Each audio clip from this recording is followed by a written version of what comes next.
Tá lá o cara de novo, subindo Imigrantes. Aí faz puff, aí faz...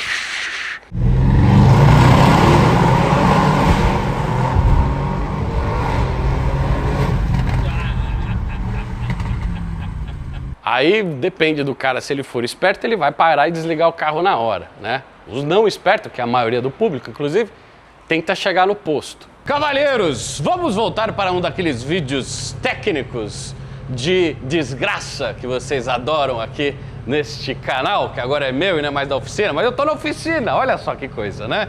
Eu continuo trabalhando aqui, né? Isso porque a gente tem um monte de problema e agora eu pesquei um deles aqui para mostrar para vocês. Audi RS7, V8 biturbo, pica da galáxia, remapeado, dá mais de 100 kg força, uma patada de saída que agora quebrou. E olha o nível que a gente tem que chegar aqui. Então nesse vídeo eu vou falar um pouquinho para vocês, vou relembrar a RS7, vou relembrar o vídeo da RS6 com sugestão de compra, é uma boa, uma bomba. Vou relembrar o EA824 que nós temos aqui, vou mostrar para vocês o que a gente está fazendo aqui, que isso aqui é comum. Isso aqui é manutenção corriqueira, de certa forma. E também a gente vai, se der tempo, terminar dando uma volta nesse carro aqui. É isso. Então, comecem o vídeo, porque tem um monte de coisa para fazer. Vou pegar um café. Então, outro dia os caras, eu vi nos comentários, não, o Guilherme fechou a oficina, vai viver só de canal. Falei, quem diria, meu amigo? Eu adoraria, mas... Enfim, tô longe de fechar a oficina, tá? A gente tá batendo recordes aqui e continua o assunto, tá? Depois eu falo mais sobre isso em outro vídeo, beleza?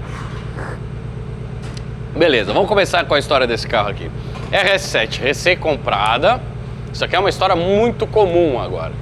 O pessoal tá olhando para os carros do passado, para os carros que eram legais, para os carros que não interessava muito assim se fazia 0 a 100, bem que esse aqui tem um excelente 0 a 100, mas aquele carro que no conjunto como um todo trazia uma experiência que os novos não estão trazendo.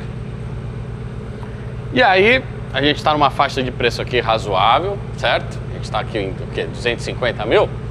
A gente está por aqui? Essa é a faixa de preço desse carro. Acha até uns por menos, tá? Com esse motor aqui, a 824.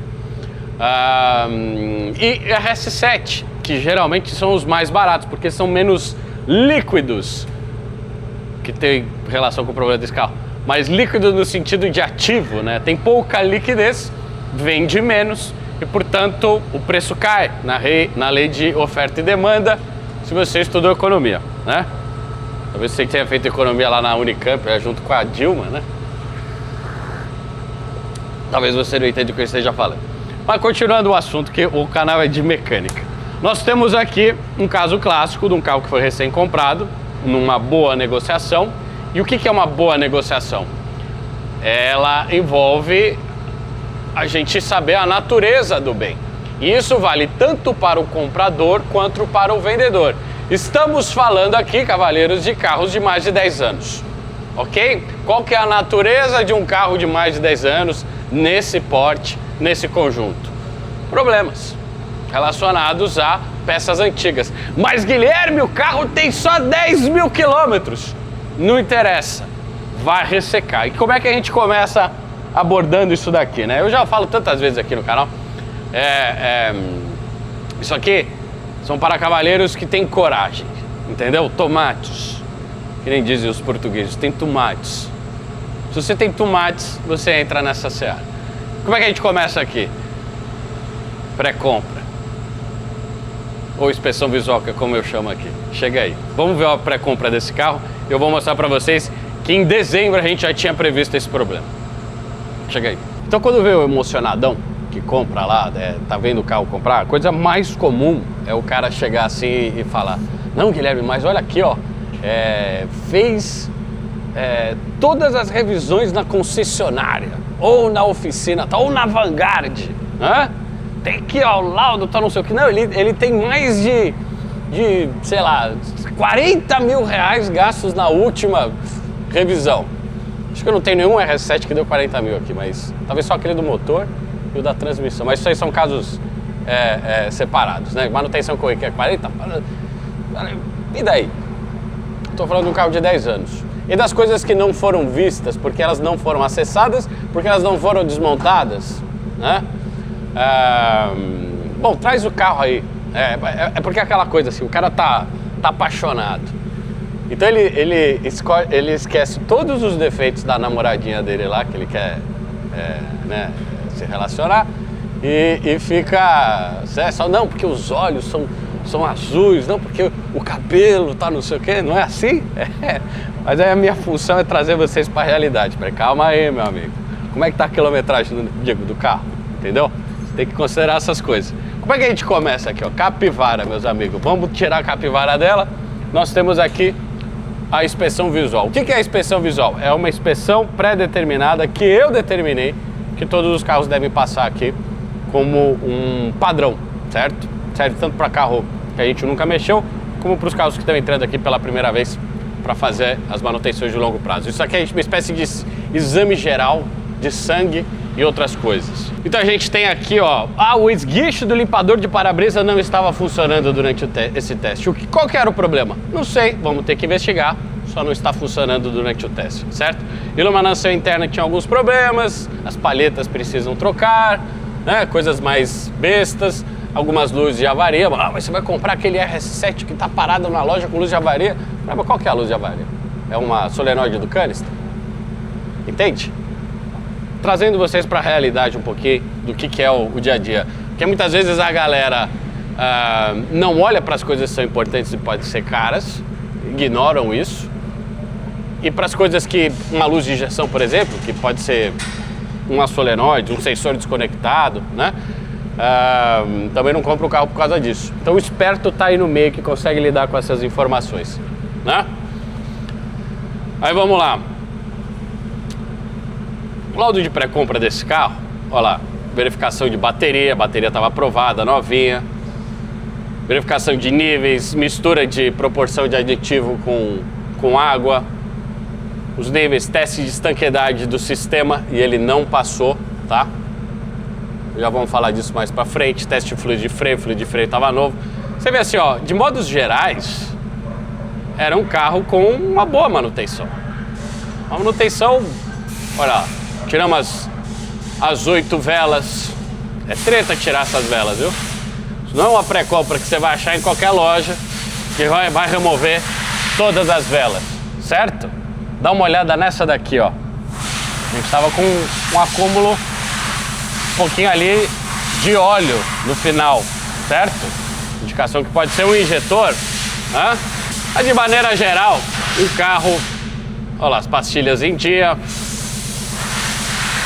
algumas coifas rasgadas, é coisa de idade, né? Buchas, tá vendo o rasgo da bucha? Tá vendo como a gente tem definição hoje para trabalhar?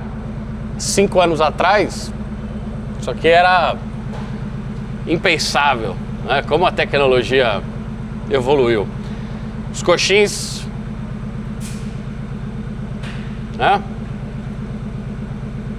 Esses aqui originais ainda.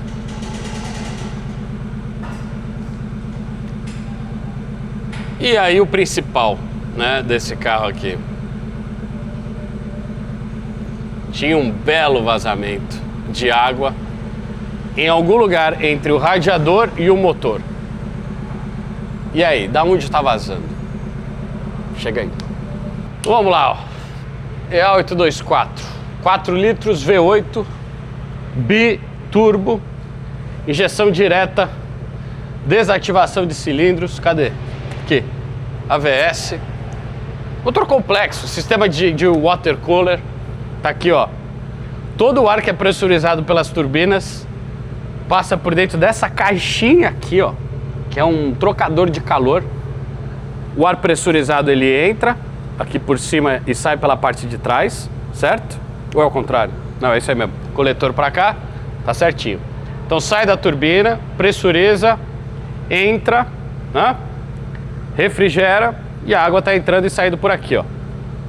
Então, ó, uma troca térmica, o ar está mais quente, a água está mais fria, o ar esquenta a água sai quente e ela é bombeada para um sistema de radiadores que fica aqui ao redor do carro. O RS7 ele tem aquela boca aqui, né?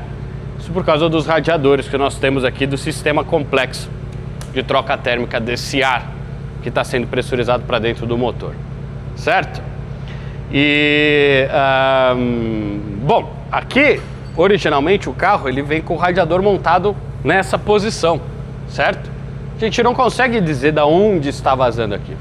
Só que, tratando-se dessa plataforma já durante alguns anos, né, o que a gente começa a ver é que existe um padrão de envelhecimento dos carros.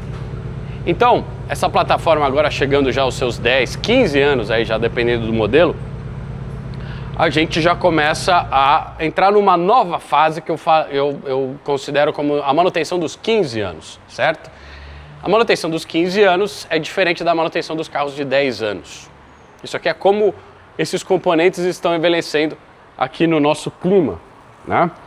E aqui eu tenho uma incidência agora desses carros de vazamento no sistema de arrefecimento. Está sendo comum, não é o primeiro que a gente está fazendo, né? E para acessar isso daqui a gente tem que desmontar tudo aqui na frente. E dar uma olhada como que é complexo o sistema de arrefecimento desse carro. Eu tenho aqui, ó, bomba d'água, movida por esse eixo.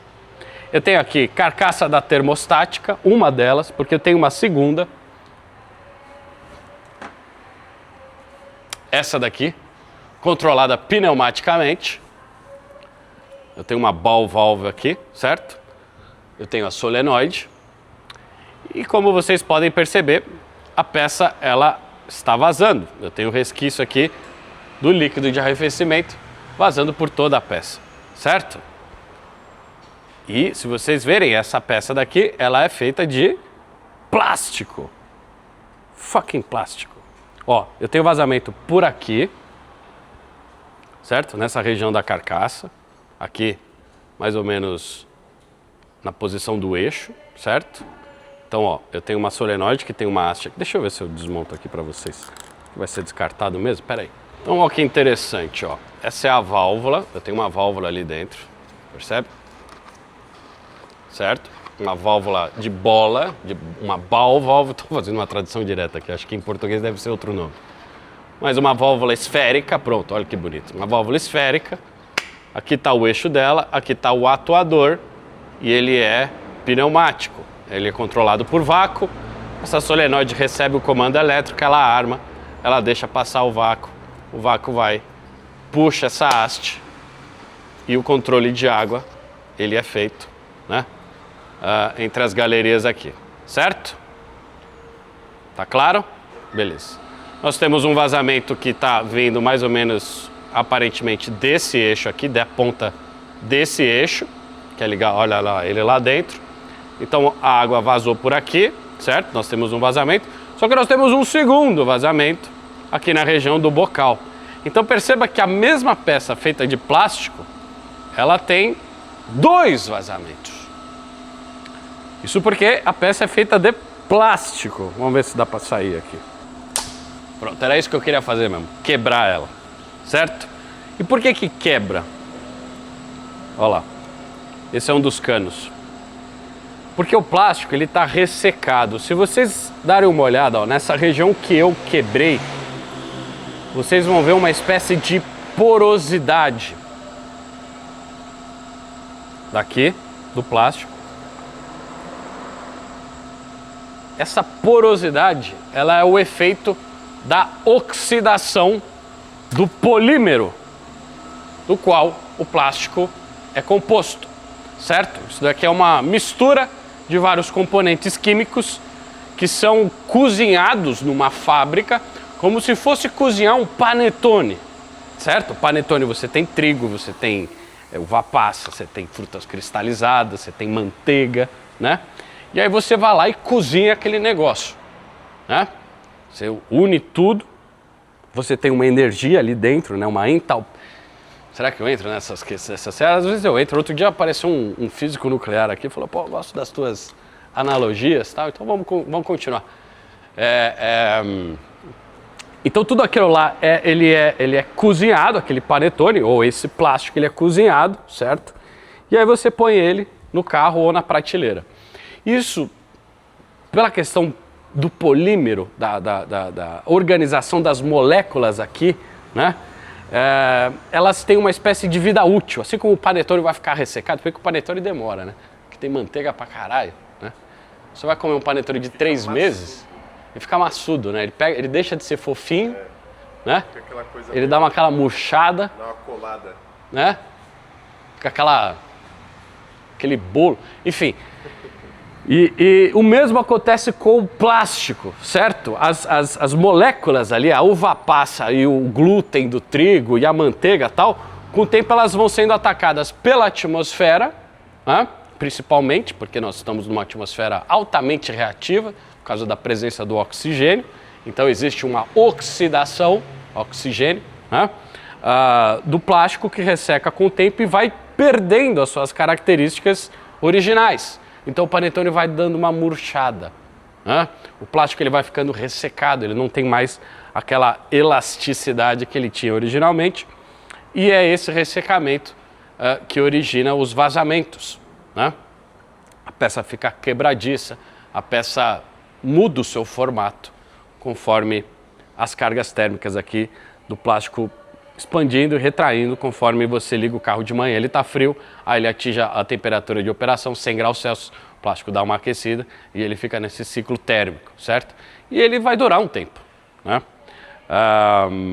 Passado assim os 10 anos, que é um tempo razoável para uma peça de plástico, outro dia eu estava tava desmontando uma fonte e era uma fonte de um transformador, na verdade, né? Um transformador ainda de plaquinhas de ferro, não era nem switch. E ele tinha uma carcaça de plástico, né? E essa fonte eu tenho o quê? Aquilo lá eu tenho o quê? Uns 25 anos daquele sistema de som do meu computador. E aí eu liguei na tomada errada, né? Era só 110, liguei na 220. E aí queimou a fonte. Aí eu falei, pô, deixa eu desmontar isso aqui. E aí tem um invólucro de plástico. Cara, eu entrei assim, ó, tirei os 4 parafusos, eu entrei pra puxar a tampinha, cara, a tampinha simplesmente se desfaleceu, velho. E era a mesma fonte que eu tinha lá há 25 anos, cara. E aí eu falei, putz, bom, já tava quebrado mesmo, né? E veja que aquele plástico, e esse plástico também, só que aquele plástico estava embaixo da minha mesa, né? Numa temperatura ambiente razoável, no ar-condicionado, né? Às vezes pegava ali uns 30 graus no verão, mas entende que o ciclo térmico ali, ele era muito menor do que um plástico que está dentro de um V8 que produz 600 cavalos. Tudo aqui, ó, espremido, né? A ventoinha do radiador, ela tá aqui, ó. Então existe um ar quente que está saindo do sistema aqui, do sistema interno do arrefecimento do motor e da pressurização. Esse ar quente, ele é empurrado e ele é acumulado nessa área aqui, ó, durante todo o funcionamento de carro. Então você está lá subindo a Imigrantes com a turbina pressurizando 2.4 no coletor, 2.4 de pressão aqui no coletor, entendeu? Você está subindo lá com 90 kg de força e o negócio vem... Isso está gerando uma energia desgraçada, né? E essa energia está sendo canalizada e escoada aqui para o ar, que tá tudo fechado aqui no capô. Você entende que o ciclo térmico dessas coisas são bem diferentes desse controle remoto que você tem aí da tua TV velha de 20 anos? Entendeu? E o plástico tá aqui, ó, meu amigo. O plástico tá aqui, ó, tomando todo esse calor. Então ele tá cozinhando, literalmente, né? E não é em fogo baixo. E aí, com o tempo, toda essa parte térmica vai afetando o plástico fica quebradiço. Eu tenho um movimento aqui também, né? Eu tenho essa haste aqui se movimentando. E aí, com o tempo, o movimento, a dilatação, tal, a oxidação afeta os plásticos, certo? Então, se você vê aqui o sistema de arrefecimento desse carro é formado por vários componentes de plástico. Aqui eu tenho uma das saídas principais aqui do motor, inclusive. Eu tenho uma segunda lá. Né? Eu tenho aqui também o sistema de correia, né? Aqui para tocar o alternador.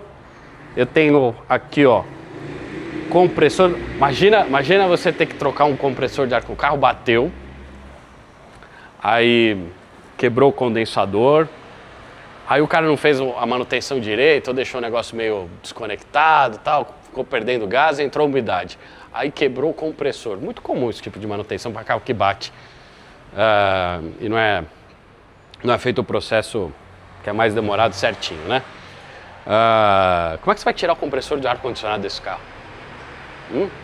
Pera aí, deixa eu levantar um pouquinho. Como é que você vai acessar o compressor do ar-condicionado, que está enterrado aqui, ó, embaixo do motor, né? Esse cara aqui, ó. Entre o sistema de tração e tal. É só trocar o compressor, meu amigo. Enfim, né? Olha só como é todo esse sistema aqui de mangueiras e tal. Então, com o tempo, isso daqui, cavalheiros, né? Ó, essa saída aqui, ela já foi... Essa aqui já é a nova, tá? Tudo isso aqui resseca. E aí é comum você pegar, por exemplo, o protetor de cárter do carro, né? Fica mais ou menos nessa posição. E aí você tira, e aí você tem indícios de vazamento. Mas Guilherme, troca só a bomba d'água, Guilherme. Troca só o que precisa.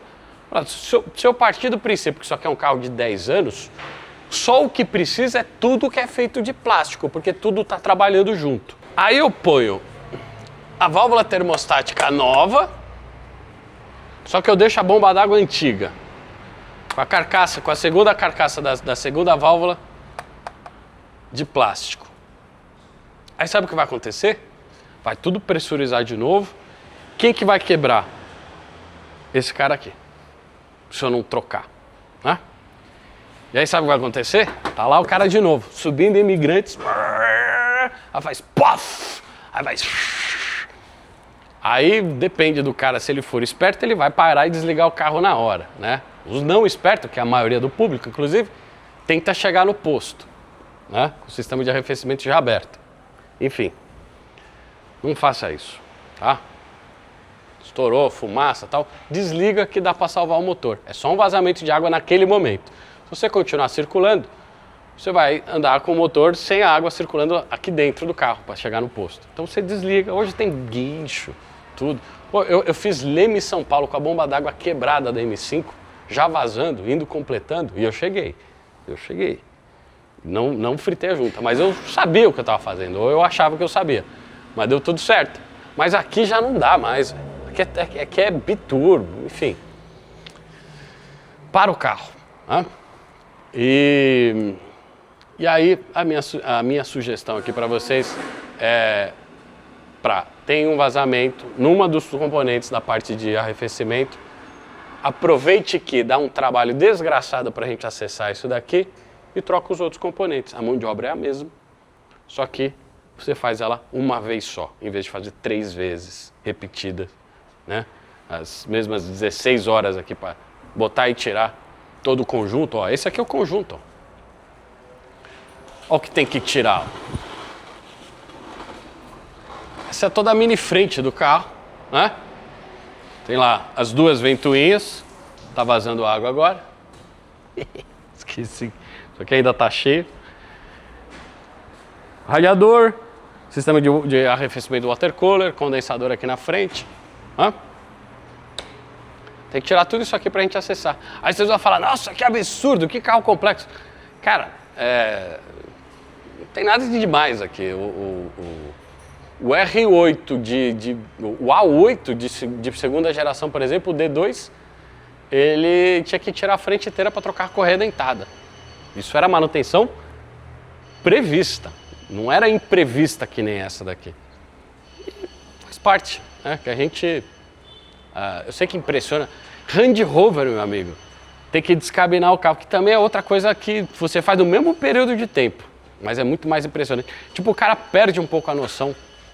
Mas é só carro de luxo que tem? Não. O meu Renault tem que baixar o quadro. É verdade. Pra trocar a embreagem. Você vai trocar a embreagem de um Renault, o câmbio não sai, tem que baixar o agregado inteiro. Você entende?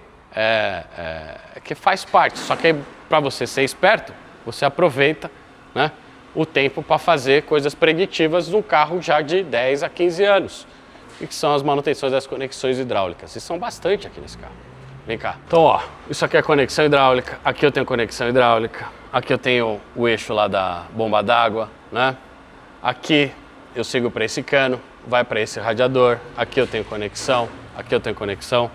Aqui atrás eu tenho uma bombinha que circula água, ó. Dá uma olhada nessa bombinha aqui, ó. Uma bombinha de máquina de lavar, ó. Literalmente, eu troquei a minha do outro dia, porque entrou uma palheta de guitarra dentro da bomba, né? E aí ela não estava escoando mais água. Aí eu fui desmontar, porra, é quase igual essa. Só que aqui é tipo 110 graus Celsius, tá pressurizado. Aqui é bem mais quente, então... não é uma bombinha de máquina de lavar, mas é parecida, enfim, é brushless. Ó, aqui a gente tem um outro sistema de distribuição, ó, o outro radiador e tal. Então tudo que isso aqui é conexão desse sistema de arrefecimento, principalmente as fabricadas de plástico, que é o que a gente está trocando aqui, é uma manutenção preditiva, certo? Para um EA824. Ah, Guilherme, eu tenho EA824, eu estou um RS6 ou RS7 dessa geração, não quero ter esse tipo de problema. Faça a manutenção antes de quebrar. Quem que faz isso? Cara, eu conto nos dedos aqui. A maioria só para quando começa a aparecer a poça, tudo, que aqui é esse caso, né? E quem de resto que a gente pode falar aqui, aproveitando que a gente está com o negócio desmontado? Então o que mais que a gente pode falar? Ó, eu tenho aqui um outro sistema de trocador de calor, certo? Esse aqui é para o motor, certo? Para o óleo do motor, inclusive. Olha como é complexo essas coisas, né? Mas olha como são interessantes ao mesmo tempo, né? A Audi também utilizando bastante válvulas solenoides para fazer controle, né? Esse daqui vai ser dos flaps do coletor, que vão estar aqui embaixo, né? de tumble. Então esse RS7, na verdade, ele é como se fosse dois motores de GTI, dois EA888, né?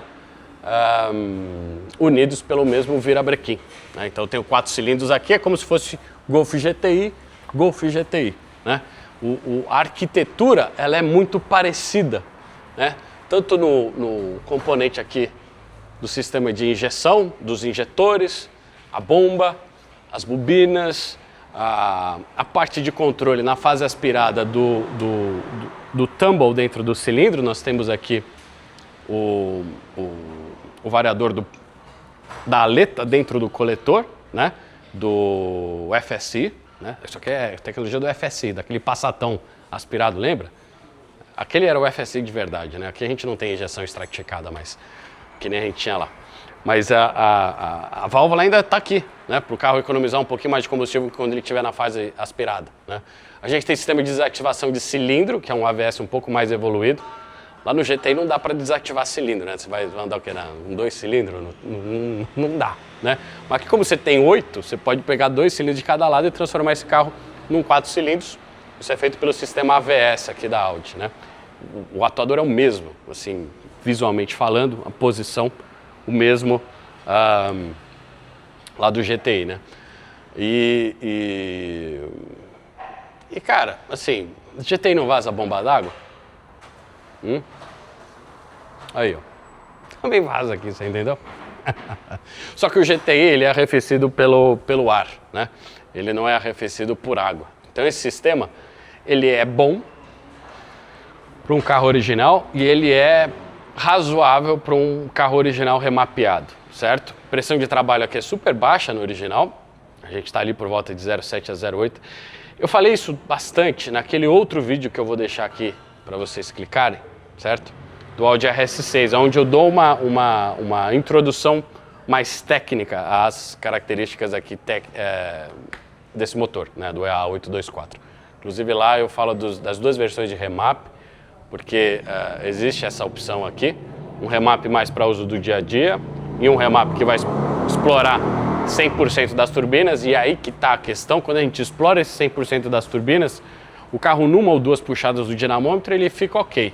Na terceira ou na quarta, ou no uso do dia a dia, ele satura muito rápido esse sistema, né?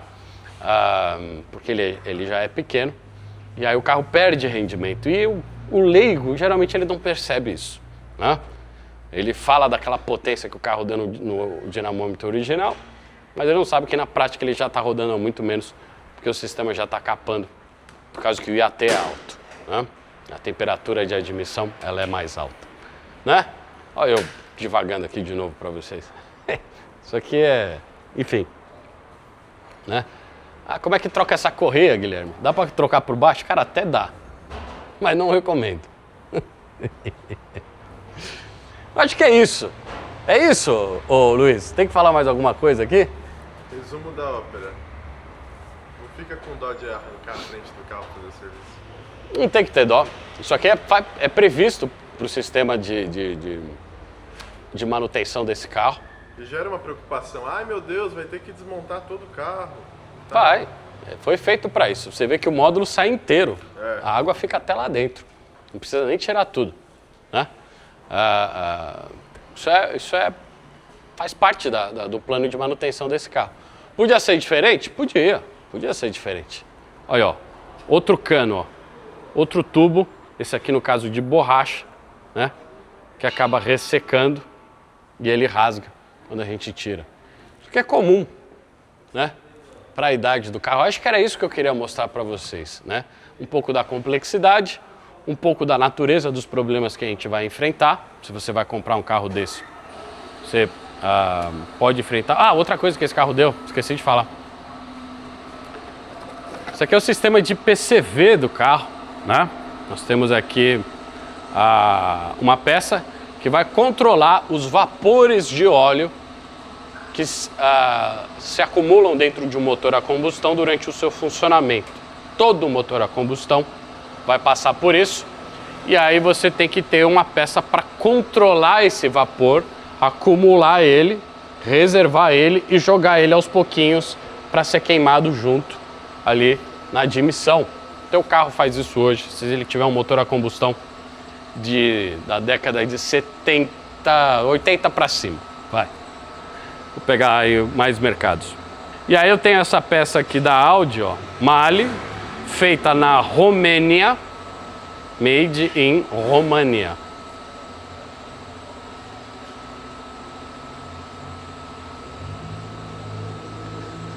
Aposto que tinha esquecido que a Romênia era um país e ela existia, né? Mas tá aí, ó, feito na Romênia. E aqui eu tenho uma membrana que vai utilizar a diferença de pressão interna do motor e a atmosférica para fazer o controle desse vapor, né? Parte desse vapor ele é condensado dentro do motor e o óleo ele se condensa e ele volta para o cárter, mas o que não dá para aproveitar é a pressão extra, ela é canalizada lá para dentro da admissão e queimada dentro do motor, certo? Com o tempo, essa membrana que tem aqui dentro, que é feita de borracha, ela acaba rompendo, né? E aí você acaba tendo uma entrada de ar falso aqui. Isso aqui para tirar vai ser uma membraninha, você já deve ter visto a do TSI, né? E aí acaba tendo uma entrada de ar falso para dentro do motor, porque há uma conexão dessa peça com o sistema de admissão. E aí quando você está parado no semáforo, ou você dá a partir do carro de manhã, essa quantidade de ar extra que está entrando dentro do motor dá uma bagunçada na injeção, né? O carro se perde um pouquinho, porque não há vácuo suficiente no coletor, né? Também estamos trocando ela e resolvendo essa parte. É isso! O que eu preciso mostrar para vocês agora? Ah, já sei, tudo isso aqui montado e funcionando. Bom, então vamos lá. Nessas horas, o que o pessoal geralmente, o que eu mais escuto, quando eles veem o carro desmontado, assim, parcialmente, eles falam, nossa, mas e dá para montar de novo? Nossa, vai funcionar direito? Não, nunca fica igual ao original. Funciona, entendeu? Que a galera não tá acostumada com essas visões assim, né? Eu lembro que eu tive um cara, ó, o porta-mala aberto lá. Tive um cara que falou, você tá nesse nível, joga fora, que vocês não sabem que tem coisa pior na manutenção desse motor, que ainda não foi feita. Espera que a gente tá com a tampa aberta, pera.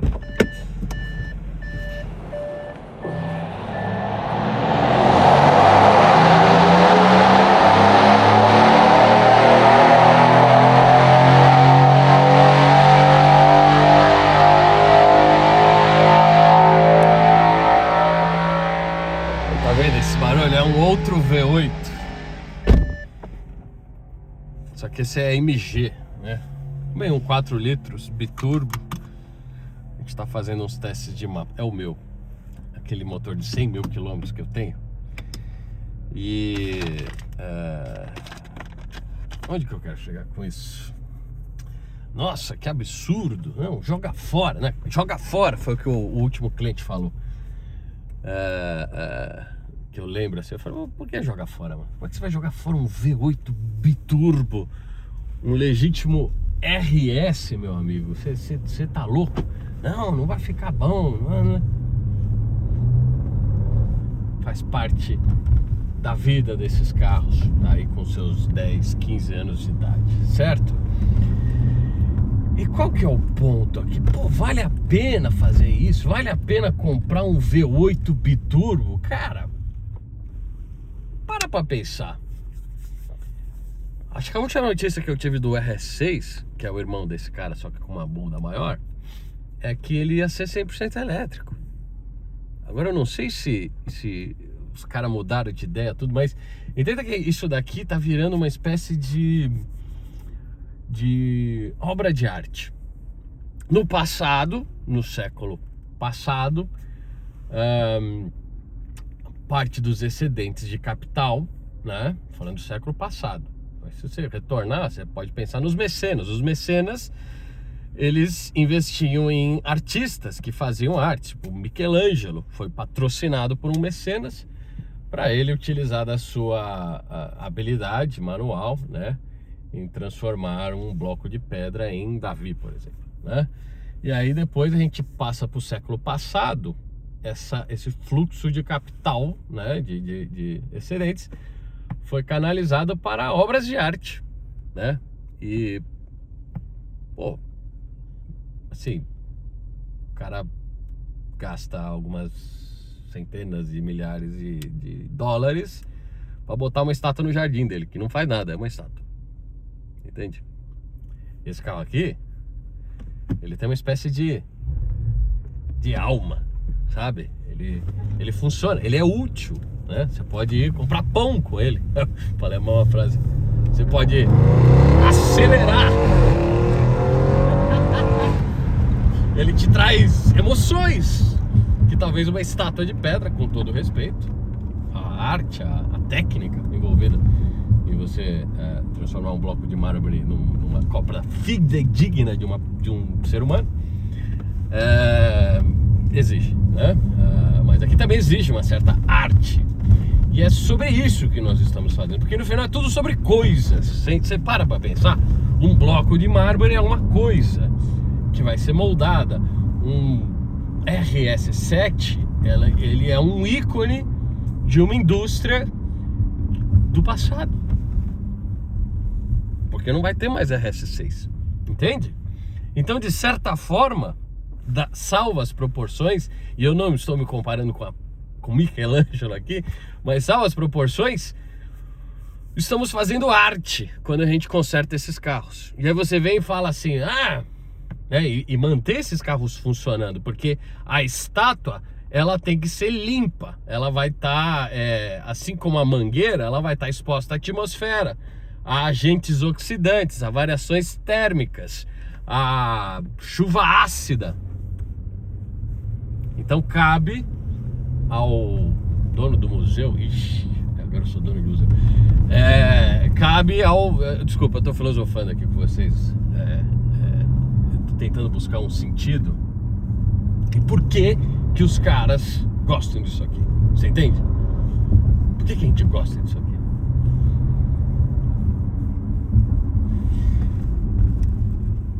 Então a estátua e o carro requer uma manutenção. E aí você vai falar, nossa, que absurdo, cara, tem coisa pior nesse carro. E eu tô falando de manutenção básica.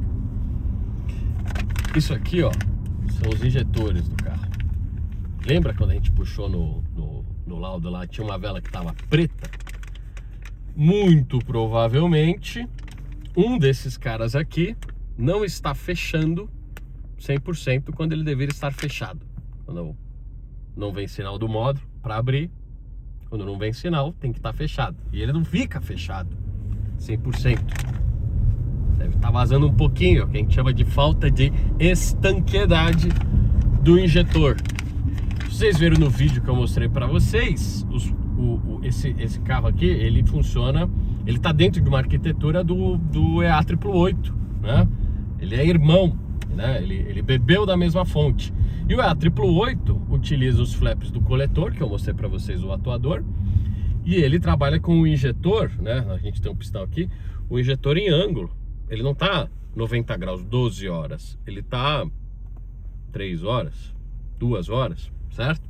Ele está em ângulo, porque tem um efeito ali de formação de mistura, né? Que vem lá do primeiro FSI, utilizando o flap do coletor e a injeção em ângulo para vaporizar o combustível, atomizar o combustível ali dentro da câmara, utilizando turbulência, né? Isso significa que os injetores desse carro estão entre a longarina dianteira, enterrado aqui no meio do motor, uma área que eu não consegui nem mostrar para vocês. Ele não tá aqui em cima, ele tá escondido meio que no meio do carro, né? Ali da baía do motor, bem no meio. São 3 dias de trabalho para trocar. Um técnico que esteja versado, acostumado a fazer, 3 dias de trabalho para a gente trocar 1 ou 8 injetores, nesse caso, que é um por cilindro. Aí é treta. E aqui, ó, o injetor ainda tá aqui, ó. Isso é outro vídeo, bem mais legal, né? Que a gente vai mostrar outras áreas desse motor que a gente viu nesse vídeo só a parte da frente do carro, né? Complexa e tal.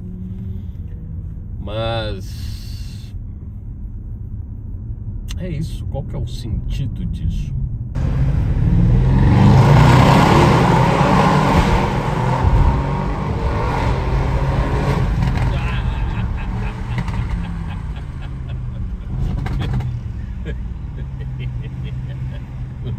Esse é o sentido, cavaleiros.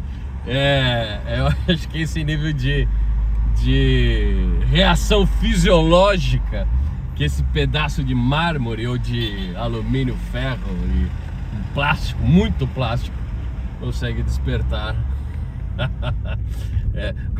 É muito mais legal você acelerar um RS7 do que ficar ali num museu olhando para um quadro refletido da vida, né? Tipo, é uma reflexão um pouco mais emocionante, eu diria, certo? Ó, e ainda pipoca, velho. Ela ainda pipoca. Entende? Entende? Cara, esse daqui será ainda um expoente no futuro. Tem o RS6 V10 biturbo, né? Esse talvez seja a Capela Sistina do cara, mas da Audi. Mas tem o RS. Enfim, olha eu viajando aqui de novo. Vocês me perdoem a minha... outro dia os caras me chamaram de autista, né? Tá na moda essa classificação. Vocês me perdoem as minhas divagações aqui, mas foi um vídeo que a gente resolveu gravar do nada. Tava lá com o carro desmontado. Pô, legal, vou mostrar isso aqui pra galera, que isso aqui não é todo dia que a gente vê, né? Ou melhor, a galera, nós vemos isso todos os dias ali na oficina. Manutenção de um sistema de arrefecimento, tem que desmontar a frente do carro, que é bem complexa. Mas a gente resolveu ali começar a gravar, e aí esse vídeo não tem muito sentido. Vocês já perceberam isso, né? Eu tô gravando aí pra dar aquele entretenimento noturno. Vocês, após chegarem em casa aí, vão refletir, né? Aquele aspecto reflexivo, subjetivo, introspectivo, pensando, putz, eu podia comprar um RS7, né? Essas são as minhas reflexões. Eu acho que é de vocês também. Caralho, que máquina.